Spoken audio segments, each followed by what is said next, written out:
They say the stars can't love the sparrows, but I, a poor waiter, dared to love the governor's daughter and paid a price heavier than my heart could bear. My name's Eli, where the river hums secrets and the oaks whisper dreams. I was 19, working at Miss Clara's Inn, serving whiskey and stew to travelers. My hands were rough, my pockets empty, but my heart, it was full of hope, foolish hope, I reckon. See, I loved Abigail, the governor's daughter, a girl so beautiful she made the sunrise jealous. Her eyes were like summer skies, her laugh a song I couldn't forget. But I was a sparrow and she was a star, untouchable, shining in a world I could never reach. It started one autumn evening in 1847. I was wiping tables when Abigail swept into the inn, her silk dress glowing under the lantern light. Her father, Governor Hawthorne, was meeting some big-shot landowners, and she was there, looking bored but radiant. I dropped a mug when her eyes met mine. She smiled and my heart tripped over itself. "Careful, waiter," she teased, her voice soft like a breeze. I mumbled an apology, my face burning, but I felt something spark, a dangerous, beautiful spark. Days turned to weeks, and Abigail kept coming to the inn. She'd sit by the window pretending to read, but we'd talk. I'd tell her about the river, how it sang to me at night. "You're free, Eli," she'd say, her eyes sad. I wish I was. I didn't feel free, not with my heart chained to her. She'd share stories of fancy balls and a world of rules that trapped her. One night under the willow tree by the creek, I confessed, "Abigail, I love you. I know I'm nothing, but I do." My voice shook, expecting her to laugh or run. Instead, she kissed me, her lips warm and sure. "I love you too, Eli," she whispered. My world turned upside down, but love like ours was trouble. Her father's men watched her like hawks, and whispers spread faster than wildfire.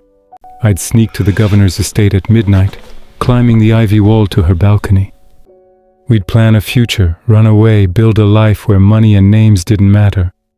But suspense hung heavy, like storm clouds. One night her maid Lila saw us. I begged her to stay quiet. "I'm loyal to Abigail," Lila said, but her eyes were sharp, untrustworthy. My gut twisted, sensing betrayal, but Abigail trusted her. "She's my friend," she said. I wanted to believe it. The pain came quick. Lila betrayed us, spilling our secret to Governor Hawthorne for a sack of coins. By dawn, his men grabbed me outside the inn. They beat me till my ribs screamed, blood dripping into the dirt. "Stay away from her," they growled, "or you're dead." I could barely stand. But I saw Abigail in her window, tears streaming. My heart broke, not from the punches, but from her silence. Was she giving up on us? I didn't know. Locked in a shed for days, I thought of her. Was she fighting for me? Or was her love just a rich girl's whim? Hunger gnawed at me, but the real pain was doubt. On the third night, a key rattled in the lock. It was Abigail, her face pale, her dress torn from sneaking through the woods. "Eli, I'm here," she whispered, unlocking my chains. I told Father I'd marry no one else. "He's furious, but I don't care." Her loyalty burned brighter than any star. She defied her world for me. We ran, hearts pounding through the forest. The governor's men were close, dogs barked, lanterns flickered. Suspense choked me. Every snap of a twig felt like a trap. We hid in a cave by the river, her hand in mine, trembling but strong. "If they catch us, Eli, I'll never leave you," she swore. I kissed her, love drowning my fear. But dawn brought hoofbeats. Her father's voice boomed, "Abigail, come out or he dies!" My heart sank. Was this the end? She stood ready to surrender to save me. "No," I hissed, gripping her arm. "We fight together." But Abigail had a plan. She stepped out, hands raised, and lied. "Eli's gone. I'm alone." Her voice was steady, but I saw her fingers shake. The men believed her, dragging her back to town. I stayed hidden, torn between loyalty and survival.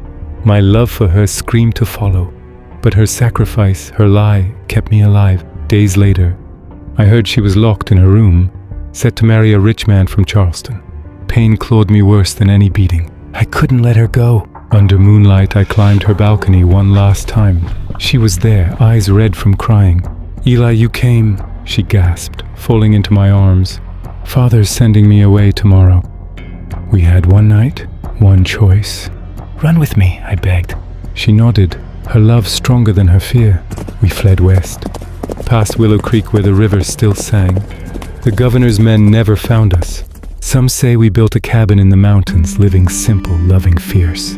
Others say the river hid us, turning us into stars that shine together. Me? I know the truth.